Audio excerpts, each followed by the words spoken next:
Hey folks, hope that you're doing well. Welcome to the Rivian Stories podcast, episode number 3.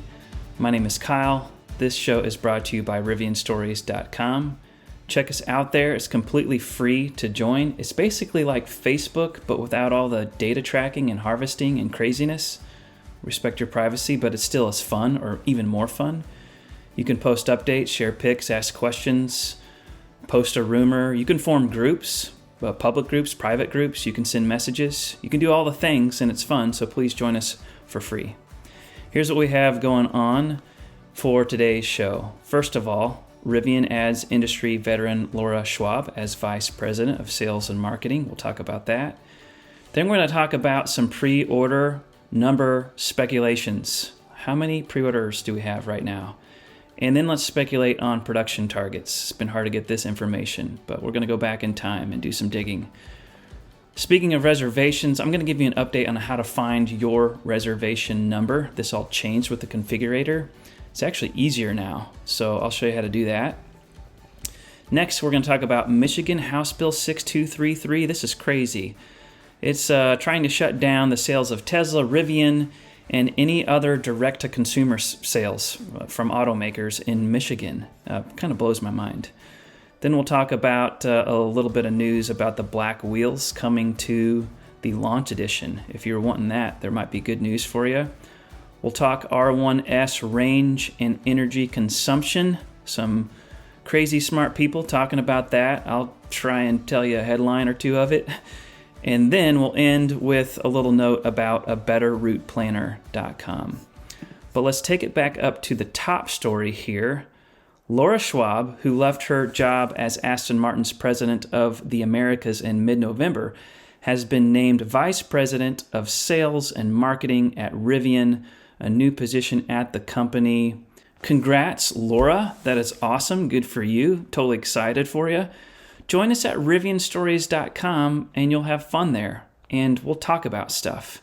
So if you're wondering a little bit more about Luara, she actually has more experience than just Aston Martin.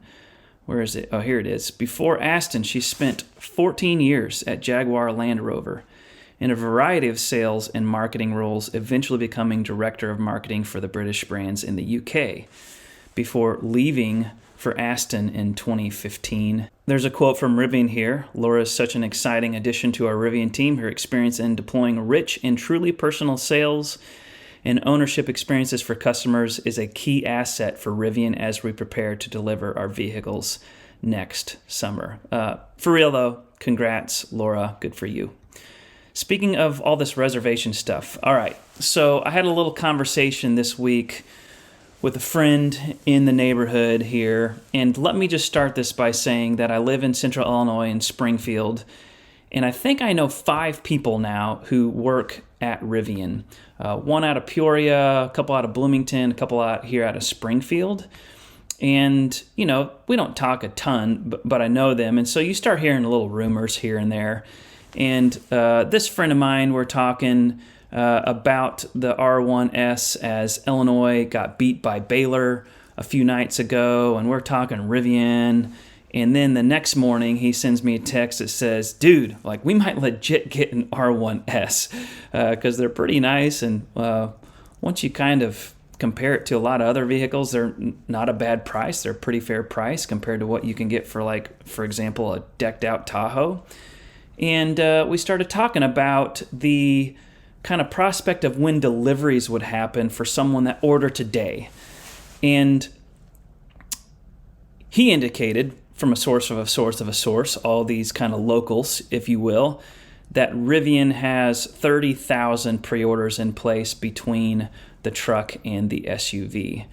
I started digging around a little bit and found an old article at Inside EVs from back in August 4th. It claims that reservation numbers reveal the R1T has 30,000 buyers waiting just for the truck. I tend to think that it's for the truck and the SUV. And by the way, this article I will link to in the show notes because we're going to have to come back to this a little bit as far as your reservation number, where you stand in line. But when we start talking about, let's just say 30,000 pre-orders for the truck and the SUV, then you got to ask the question, how quickly is Rivian going to be able to make these? And I think that the interview 2 weeks ago, the guy tried to press RJ, what are your production targets? And RJ did a good job of skirting it. There's certain things that we know that they're never going to answer. But I actually found an old article from the Chicago Tribune. This is way back from February 17th, 2019. And to sum up some of the numbers here, it says that Rivian expects and projects to produce 20 to 25,000 in the first 2 years. So combined. So you're looking at 10,000 per year. And that was before the current supply constraint fiasco that is 2020 and COVID and all that kind of stuff. So, man, I would just think at best right now that the production is going to be around 10,000 units per year. That's, of course, not including the vans. That's going to be something completely separate.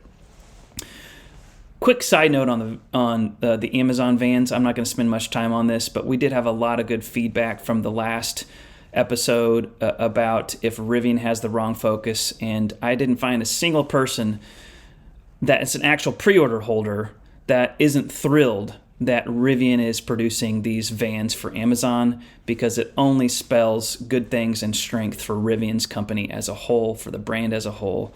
And so, again, good job there in doing that. But back to the speculation at hand. If you order today, how long do you think it'll be before you get your Rivian? Go to rivianstories.com and let me know. We need to figure this out together. As best as I can tell, it would seem like that it might be mid-2022 at the earliest that you could expect to get it, because they just have so many pre-orders to get through and new orders to get through.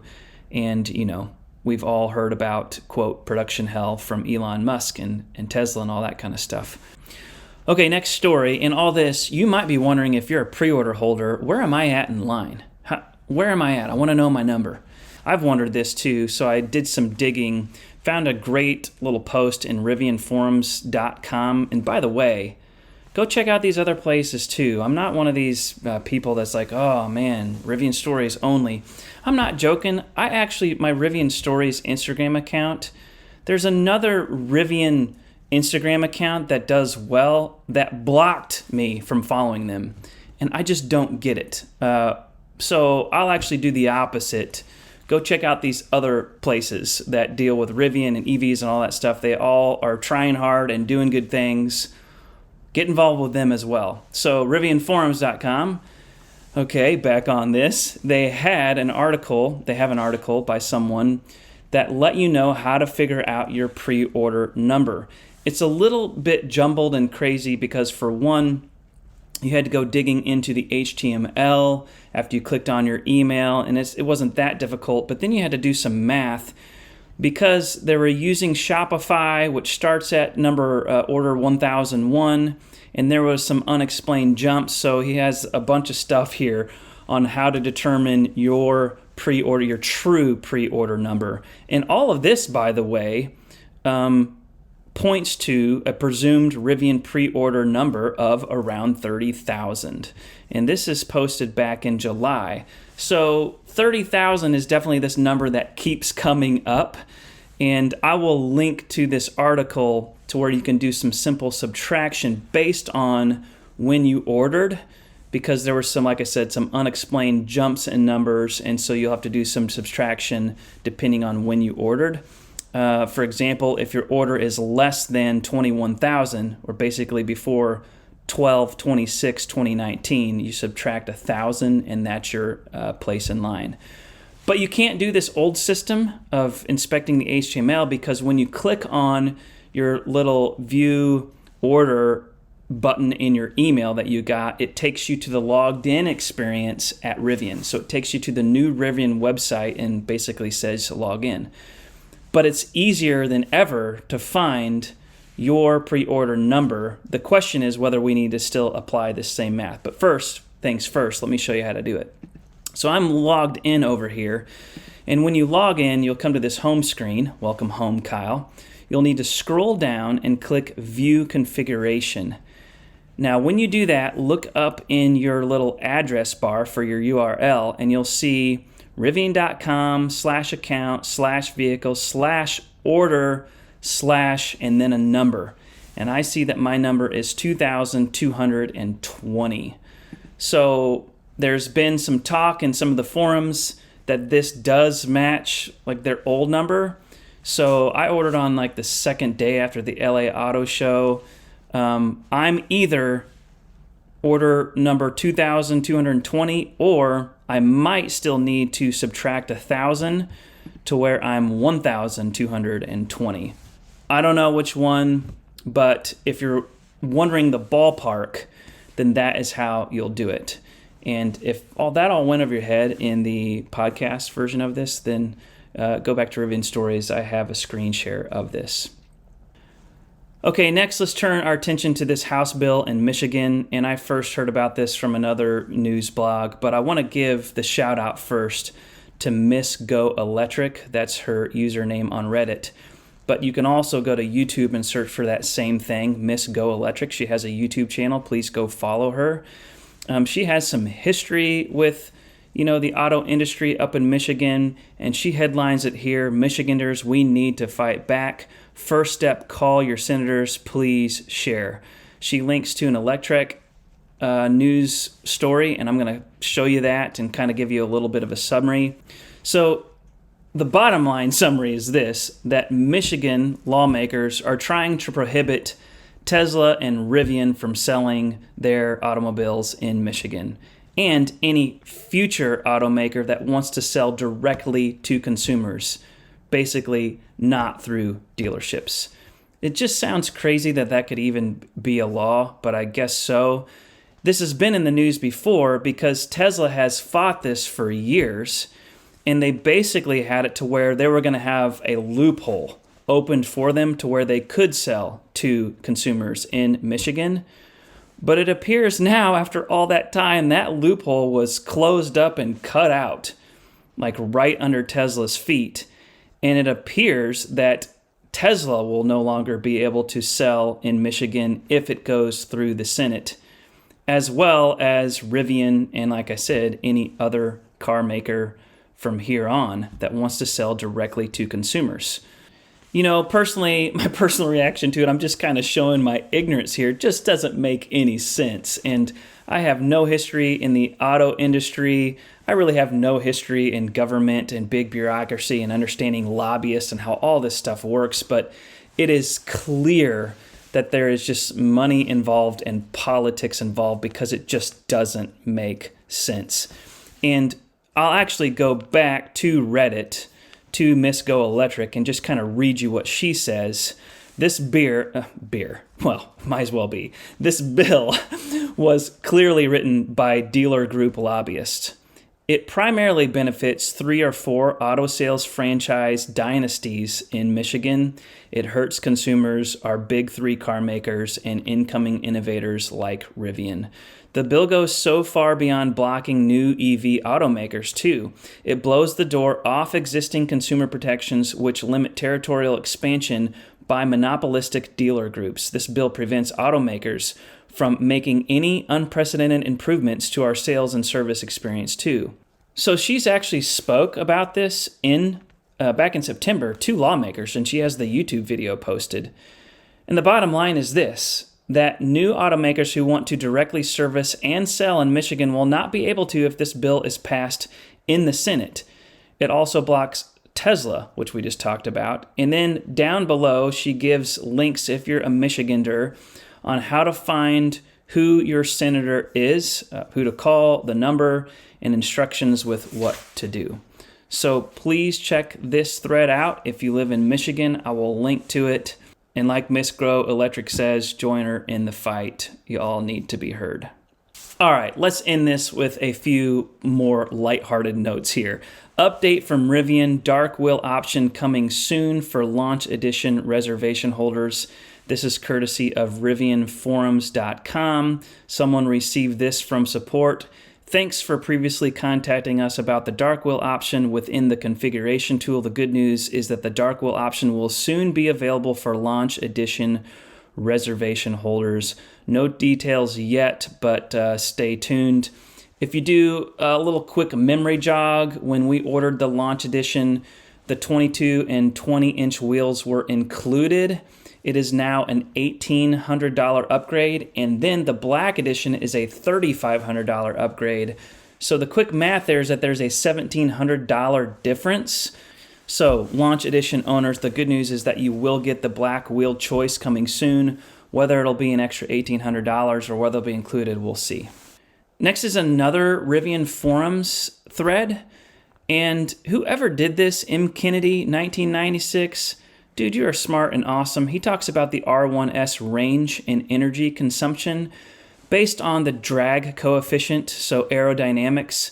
And he has this chart up here comparing all the way from the Model X to the Land Rover to the R1S, and basically thinks that the drag coefficients or the aerodynamics of the R1S will be a little bit better than the Land Rover, and he does all this math, and it's really cool and smart, but I'm just going to highlight and read the bottom line here, which is this. Where is it at? Here it is. Using 132 kilowatt as a battery pack size, they've said it's no longer 135, but somewhat smaller. You come to the range of 310 miles for the R1S large pack with the 21-inch rims. That's the standard wheel. And he talks about Tesla's wheels and the reduction, but the change from 21 to 22 inch is less severe. He's thinking that's about a 5% range reduction, which would give the R1S large pack with 22-inch rims an estimated range of 295 miles. So 295. There's just a lot of information here, and I just definitely give you a clap for digging in. And there's a lot of conversation after, and I'm not going to get into that. But I'm hoping that it will be that even for that 22-inch rim, that it's like right at 300 and goes up from there. But we'll see. It is definitely something that I have on my mind, and that's one of the first questions that people ask when you get into a Rivian topic or an EV topic in general. Well, how far is it going to be able to travel?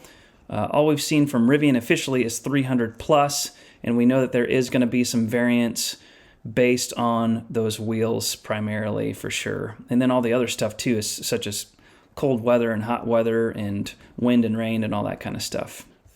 And last, speaking of how all those things affect your trip, I am not a current EV owner, but hopefully will be next August.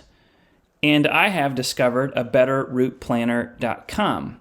And I've heard of it, but I went to it for the first time this past week and was pleasantly surprised to see that I could select a Rivian as my car. So I have it right here. I select Rivian, and then it says select your car model. So I can select the S, and then it has the 3 battery pack options, 105, 135, and 180. So large is the 135, and so I can click on that, and you can see it's in an alpha state, not quite beta.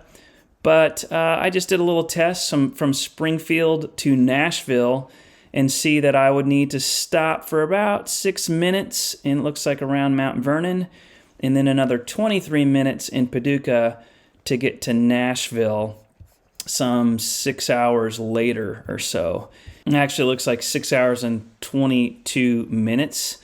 So 5 hours and 53 minutes of driving time, which is normal. I've made this trip many times. 29 minutes of charging. I will have to get used to that little extra 30 minutes or so of charging because I'm just so used to making it in just under 6 hours. But the point here is that it's cool that a Better Route Planner is already planning on helping us future Rivian owners get from point A to point B when it's going to need to include a charge. All right, folks, that's it for this one. Thanks again for listening. Join us at rivianstories.com. We'll see you next time.